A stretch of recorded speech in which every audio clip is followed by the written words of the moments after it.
Baru belum Mas?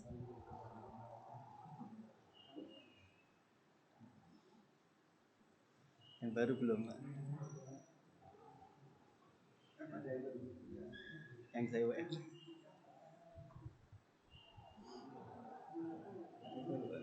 yang saya WA itu kan barusan. Enggak, yang pekan kemarin itu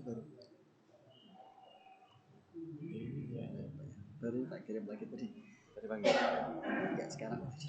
Sekarang sama dengan yang kemarin. Itu yang pekan kemarin. Kayaknya ini yang kemarin. Sebentar kali. Coba disamakan. Sudah saya kirim Pak. Pas lagi.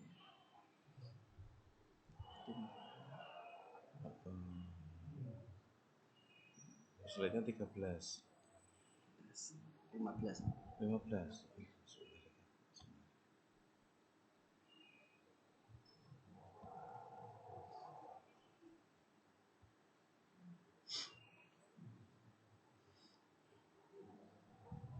Ini barusan.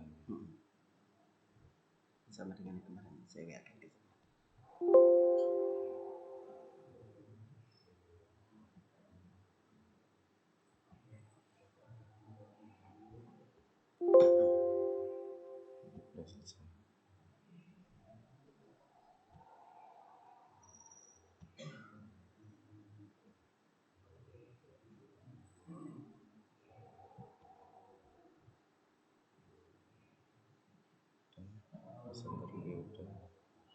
Ini tadi.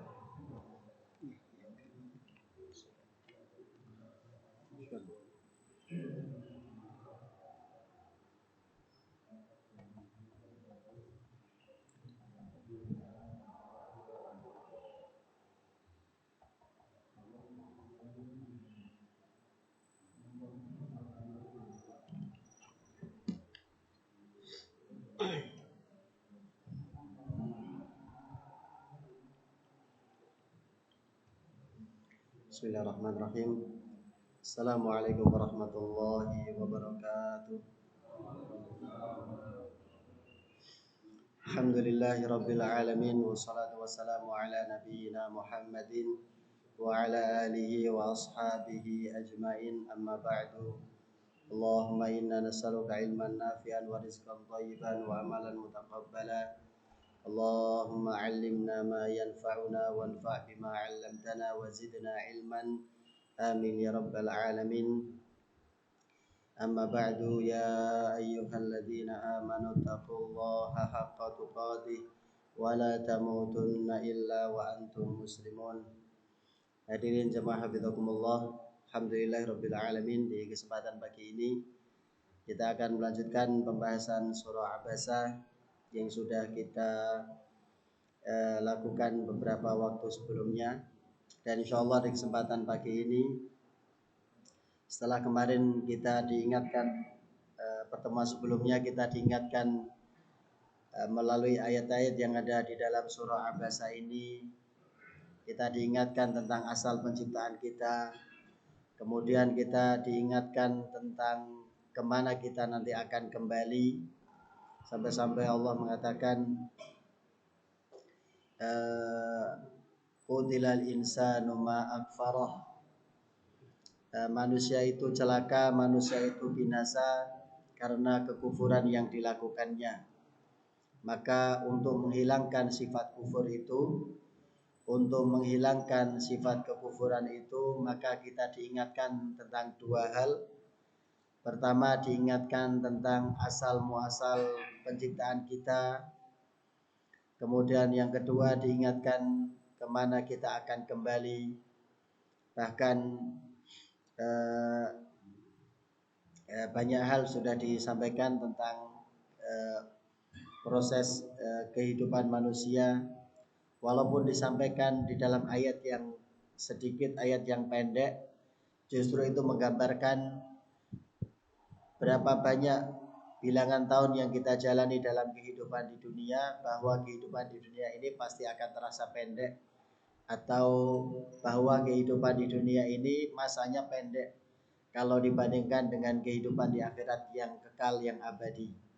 Jadi berapa puluh tahun yang kita jalankan, yang kita jalani di dunia ini, usia yang kita miliki, ada yang 50, 60, 70 dan seterusnya, itu berapa banyak pun tetap Allah menganggapnya bahwa itu sedikit, itu pendek kalau perbandingannya adalah perbandingan dengan kehidupan di akhirat yang kekal abadi.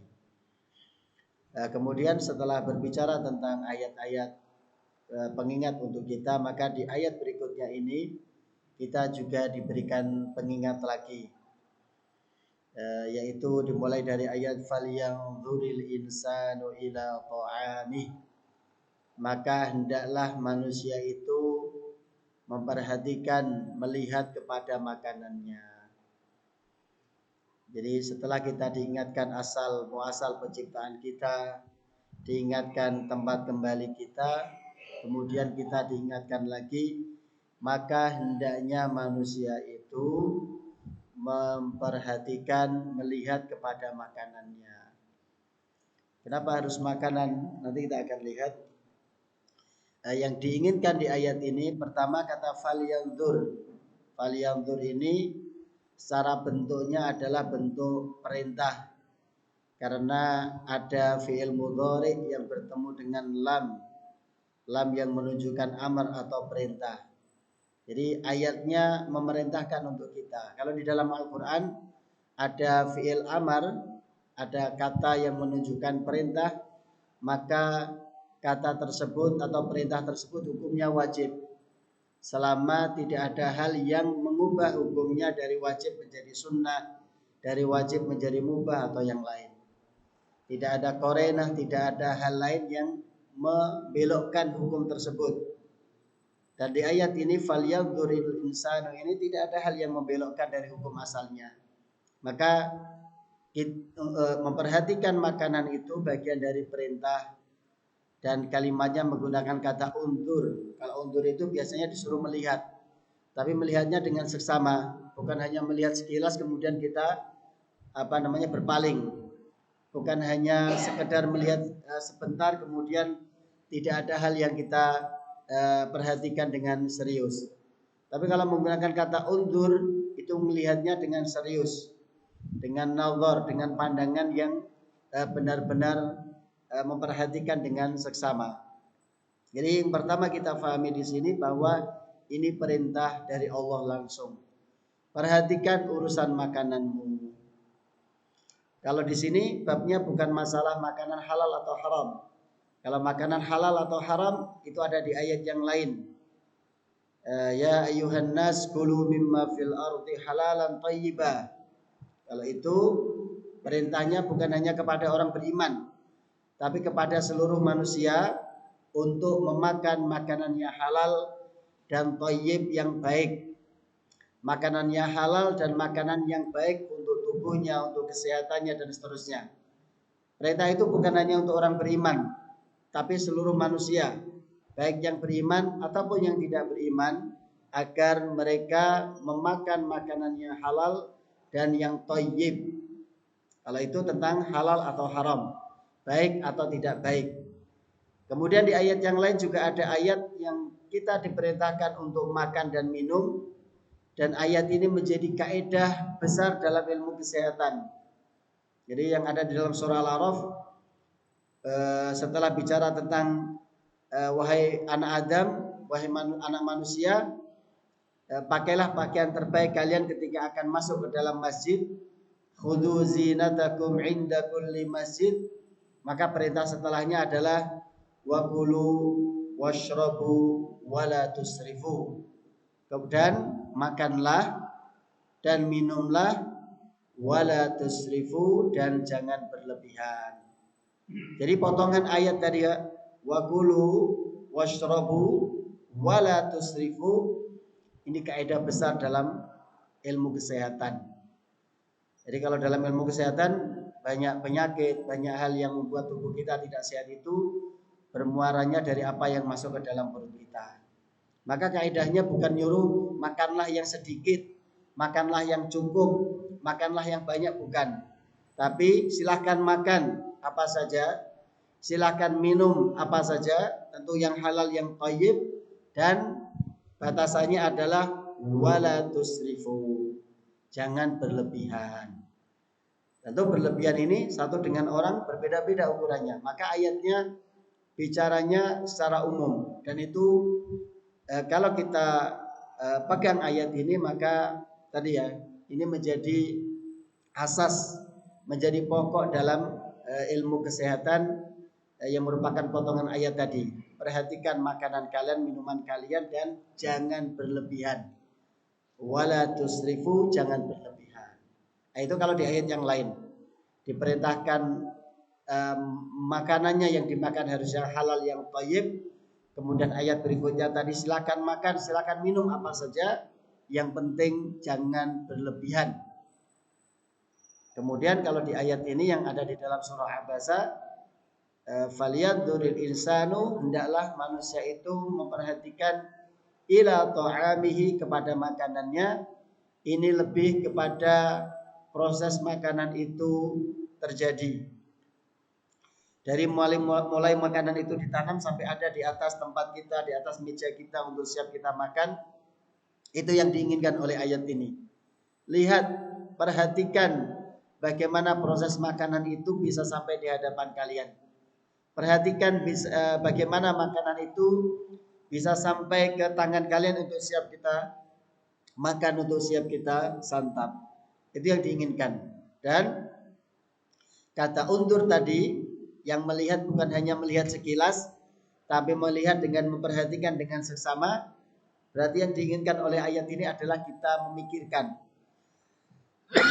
Coba perhatikan, coba pikirkan, coba renungkan makanan kalian. Jadi Syekh Ratib An-Nabulsi beliau mengatakan bertafakur itu cara termudah, cara terpendek yang bisa mengantarkan kita kepada Allah Subhanahu wa taala. Kalau kita ingin mengenal Allah dengan pengenalan yang baik, cara terpendek yang bisa mengantarkan kita untuk lebih dekat kepada Allah adalah dengan bertafakur, dengan memikirkan, dengan mentadaburi apa-apa yang sudah Allah perintahkan untuk kita tadaburi. Jadi itu kaidah dalam kaidah sendiri bahwa tafakkur atau tadabbur itu merenungkan tentang ciptaan Allah itu adalah cara terpendek untuk kita bisa mengenal kebesaran Allah Subhanahu wa taala. Falyanzuril insanu ila ta'amih, pada makanan itu pertama di sini ada kenikmatan, bahwa makanan yang Allah berikan, makanan yang Allah hidangkan untuk kita, di situ ada kenikmatan, dan kita cuma diminta satu, untuk bersyukur. Jadi semua kenikmatan yang Allah Ta'ala berikan itu, kita hanya diminta untuk membalasnya dengan cara mensyukuri apa yang sudah Allah Ta'ala berikan.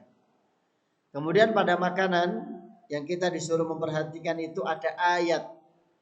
Bukan hanya satu ayat, tapi ayat. Ada tanda-tanda kebesaran Allah Subhanahu wa taala. Jadi kalau kita perhatikan nanti di ayat setelahnya Allah menceritakan bagaimana makanan itu ditumbuhkan, bagaimana makanan itu dihadirkan. Jadi ada ayat, ada tanda-tanda kebesaran kekuasaan Allah Subhanahu wa taala. Ada bukti keesaan Allah, bahwa Allah satu-satunya zat yang bisa melakukan itu, selain Allah tidak mungkin bisa. Dan pada makanan itu ada penegak kehidupan kita. Tentu kita makhluk hidup, kita butuh makan, kita butuh minum. Maka makan dan minum itu menjadi sarana untuk kita agar tetap bisa hidup di dunia ini. Kemudian ayat setelahnya nanti menjelaskan bahwa apa saja yang menjadikan tanaman atau makanan itu bisa tumbuh. Maka ayat nanti menjelaskan setelah falyanzuril insanu ila ta'ami, manusia hendaknya memperhatikan makanannya. Maka Allah ceritakan bagaimana prosesnya. Anna sababnal ma'a sabba, Sesungguhnya kamilah yang mencurahkan air dengan curahan, dengan takaran yang pas. Kebayang nggak? Air yang menguap kemudian nanti menjadi awan, kemudian menjadi mendung, kemudian turun menjadi hujan. Apakah ada yang bisa selain Allah membuat air turunnya dengan ukuran yang kecil-kecil itu? Bayangkan kalau air yang turun itu seperti air terjun yang kita lihat. Seperti air terjun yang kita lihat di gunung-gunung. Tapi kan ternyata tidak. Padahal kita tahu di awan tidak ada saringannya. Bagaimana air yang turun itu dengan ukuran, dengan butiran-butiran yang Masya Allah. Tentu kalau kita manusia sekali lagi tidak akan bisa. Jadi padahal kita tahu di awan, di langit tidak ada tuh saringannya. Sehingga air yang turun itu harus ukurannya sama persis, tidak ada. Itu dari proses turunnya air saja sudah ajaib. Kalau bukan Allah tidak akan ada yang bisa melakukannya.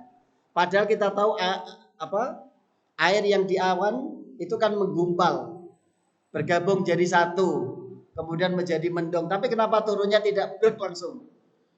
Kenapa turunnya tidak langsung? Ibaratnya kalau kita megang plastik yang kita isi air, ya kan kalau di bolong-bolong iya, masalahnya kan di atas kita tidak tahu. Dan tidak ada tuh saringannya tadi atau cetakannya. Itu air yang turun nanti semuanya harus segini kan tidak ada. Itu kalau bukan Allah Ta'ala tidak ada yang bisa melakukannya. Makanya Allah menceritakan itu kepada kita agar kita memperhatikan. Anna sababnal ma'a sabba. Bagaimana kami mencurahkan air, menurunkan air dari langit itu dengan curahan yang sangat ajaib. Mulai dari ukurannya yang butirannya sama. Padahal itu menggumpal, air bergabung, tapi turunnya tidak langsung jadi satu. Tetapi dia turun dengan butiran-butiran yang ukurannya sangat pas. Sehingga ketika turun di bumi mengenai kita tidak menyakiti kita. Mengenai rumah kita tidak sampai menghancurkan, tidak sampai merusak. Bayangkan kalau yang turun itu ukurannya besar. Kayak air keran misalkan, sebesar itu, sekencang itu kan. Tentu nanti kalau mengenai kita akan menyakitkan, mengenai rumah-rumah kita bisa jadi akan menghancurkan. Tapi lihat, Allah mulai bicara tentang air yang turun itu dengan cara turun yang ajaib. Anna sababnal ma'a sabba. Kemudian yang kedua, setelah air itu turun ke bumi, membasahi bumi, diserap oleh bumi, kemudian tsumma syaqaqnal arda syaqqa. Kemudian air itu diserap oleh biji-bijian yang sudah ditanam di tanah. Kemudian lihat bagaimana biji yang kecil itu, bagaimana biji-bijian yang tidak seberapa itu, dia mampu untuk membelah tanah sampai dia keluar, sampai dia muncul ke permukaan tanah. Padahal dia ada di dalam tanah, sudah dikubur, sudah dipendam. Jadi bayangkan kalau kita nanam misalkan biji kacang hijau, kan? Atau kacang tanah misalkan, yang tidak seberapa itu, begitu dia kena air kemudian tumbuh, batangnya yang tidak seberapa kuat itu ternyata mampu membelah tanah kemudian sampai muncul ke permukaan. Padahal batangnya tidak kuat-kuat amat, Pak. Tapi ternyata dia mampu menembus tanah, ya dari tempat dia tumbuh kemudian menembus sampai muncul ke permukaan. Itu kalau bukan Allah yang memberikannya, kalau bukan Allah yang melakukannya tidak akan bisa. Kalau kita dikubur di tanah saja untuk keluar susah. Ada yang mau nyoba silakan. Jadi dikubur dengan kedalaman tertentu, nggak usah dalam-dalam deh, nggak usah dalam-dalam, suruh keluar. Berat, dikubur semuanya ya. Nah, tapi biji kacang tanah, lihat, dengan batangnya yang tidak begitu kuat, kena angin saja meliut.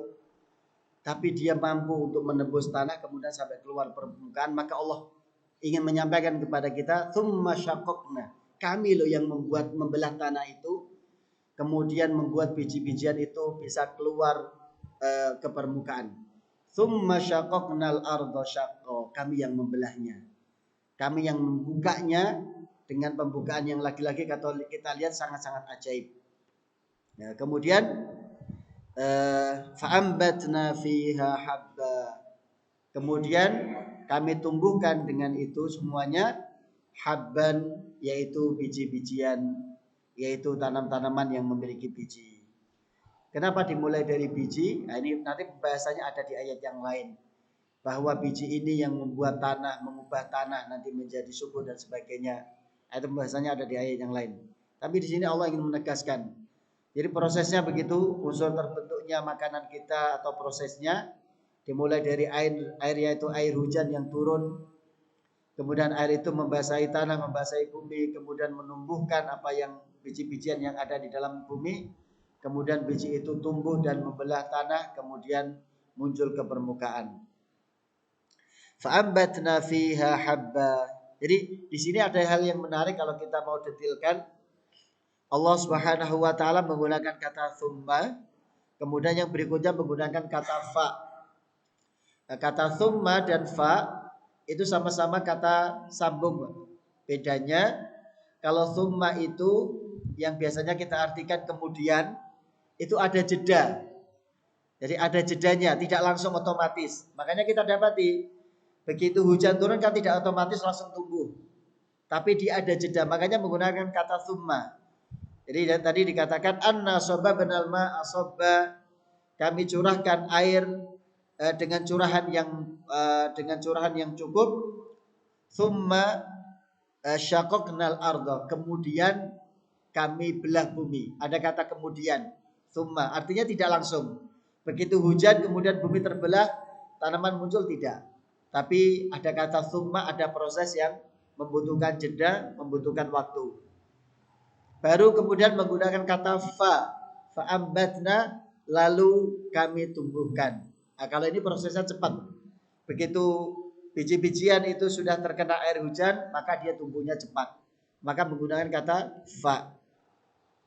fa'ambatna fiha habba, kemudian kami tumbuhkan di dalam tanah itu habba, biji-bijian, wa inaban wa qadba, dan anggur, wa qadba, dan sayur-sayuran, wa zaitunan wa nakhla, dan kami tumbuhkan zaitun, wa nakhlan, dan pohon kurma, wa hadaiqa ghulba, dan kami tumbuhkan kebun-kebun yang lebat daunnya, yang rindang daunnya, wa fakihatan wa abba, dan juga kami tumbuhkan buah-buahan, wa abban, dan rerumputan. Mata'al lakum wa li'an'amikum, yang itu menjadi kesenangan buat kalian dan buat hewan ternak kalian. Pertama yang ingin kita sebutkan, bahwa ketika Al-Quran menyebutkan sesuatu secara spesifik, berarti Allah ingin menyebutkan, ingin mengabarkan kepada kita bahwa sesuatu itu istimewa. Jadi kalau di ayat Abasa ini Allah menyebutkan beberapa jenis buah-buahan, padahal kita tahu buah-buahan itu sangat banyak. Tetapi ketika Allah menyebutkan hanya sebagian saja, berarti sebagian yang disebutkan oleh Allah ini istimewa. Sebagian yang disebutkan oleh Allah ini istimewa, apalagi namanya langsung. Kayak tadi misalkan inab itu anggur. Kemudian zaitun, kita tahu minyak zaitun dengan semua keistimewaannya. Maka yang disebutkan secara detail, secara spesifik itu pasti punya nilai lebih dibandingkan yang lain.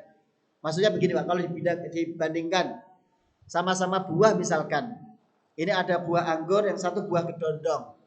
Maka di Al-Quran kita tidak ada. Quran kita bicara tentang kedondong kan tidak ada. Maka kalau dibandingkan keistimewaannya, pasti buah anggur lebih istimewa dibandingkan kedondong. Atau durian lah yang menjadi buah favorit. Karena tidak disebutkan di Al-Quran secara spesifik, berarti nilai keistimewaannya pasti tidak akan pernah lebih baik dibandingkan yang disebutkan secara spesifik. Kurma misalkan, kalau dibandingkan dengan durian, tentu kalau bicara tentang mana yang lebih disukai, semua sepakat. Bisa jadi yang disukai lebih suka durian daripada kurma. Tapi kalau kita bicara tentang keistimewaan, karena Allah menyebutkan kurma di Al-Quran sementara durian tidak disebutkan di Al-Quran, maka pasti yang disebutkan di Al-Quran secara spesifik itu jauh lebih istimewa. Satu poin lagi, yang pertama ini kita sebutkan di sini, dari sekian banyak biji-bijian yang ditanam di tanah, kemudian nanti tumbuh menjadi tanaman yang berbeda-beda, buah yang berbeda-beda. Ini tadi, mana sih tanda kekuasaan Allah, bukti kekuasaan Allahnya? Lihat, semuanya ditanam di tanah itu, tanahnya sama, air yang digunakan untuk menyirami air yang sama, air hujan. Tapi mengapa yang tumbuh berbeda-beda? Bahkan dari satu jenis yang sama sekalipun, ditanam di waktu yang berbarengan sekalipun, kan kita tahu nanti Pak, buahnya kan tidak mungkin tumbuh bareng.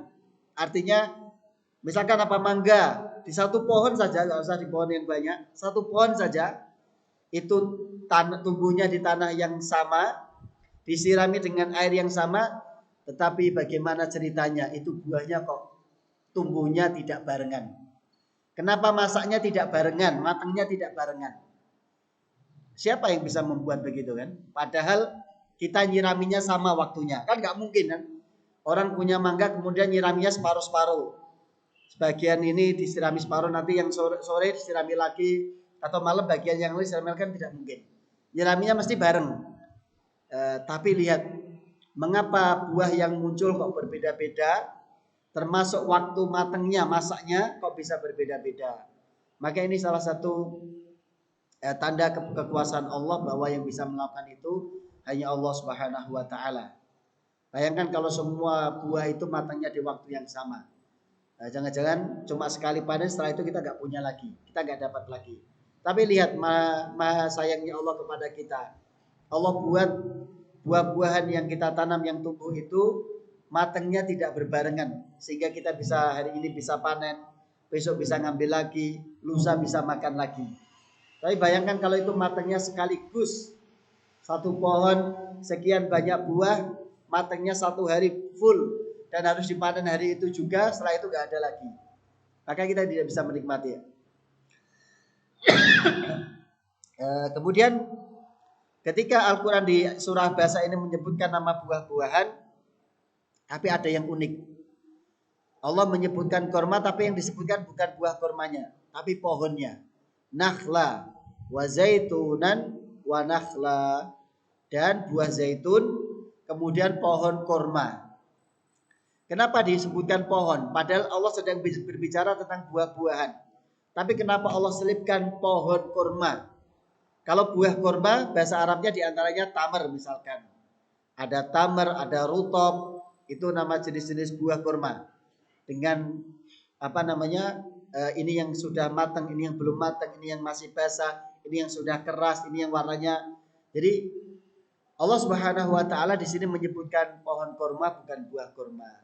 Jadi seolah-olah Allah mengisyaratkan kalau zaitun itu yang bermanfaat adalah bijinya, kemudian bisa dibuat menjadi minyak zaitun. Tapi kalau korma yang bermanfaat bukan hanya buahnya, tapi semua bagian dari korma, dari pohonnya, batangnya, rantingnya, daunnya, kemudian buahnya, semuanya bermanfaat. Bahkan Al-Quran banyak menggunakan perumpamaan terkait amal ibadah kita dengan biji kurma. Bukan hanya bijinya, tapi bahkan selaput yang menutupi biji kurma. Maka nanti di Al-Quran ada istilahnya, ada nafil, ada tafil. Itu nama-nama selaput yang menutupi biji atau menutupi buah kurma. Jadi singkat cerita kita ingin menyampaikan bahwa mengapa Allah menyelipkan pohon kurma di antara nama buah-buahan, karena kalau dari kurma itu yang bermanfaat semuanya, bukan hanya buahnya. Makanya Rasulullah Muhammad SAW membuat perumpamaan orang beriman itu diibaratkan seperti kurma. Kenapa? Karena dari semua sisinya bermanfaat.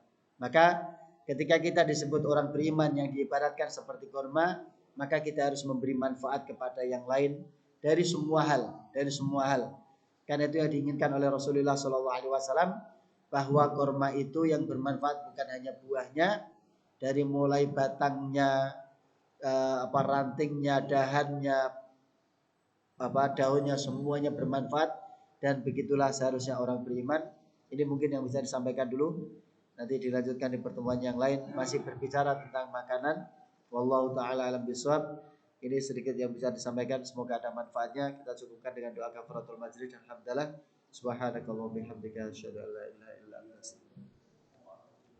Assalamualaikum warahmatullahi wabarakatuh.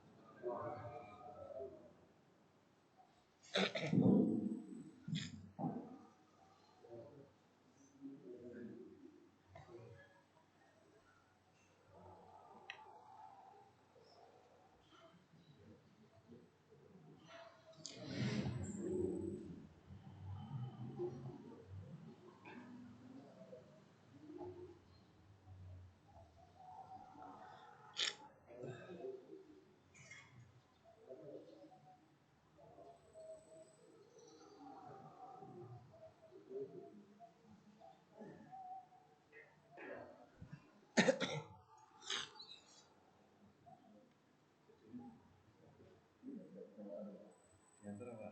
Enggak, saya bukan kantornya. Di rumah? Enggak di kantor, suruh hubungi yang kepala tokonya, Mas Wisnu itu. Ternyata kantornya dua ya, di Belipan sama di Kantor dua ya? Prima Raya apa? Primaya. Semaya. Unimus. Justru malah gede seperti gudang malah di tepi. Udah di disconnect? Udah di disconnect? Iya, itu memang selisih harganya ada sekitar 100.000 dari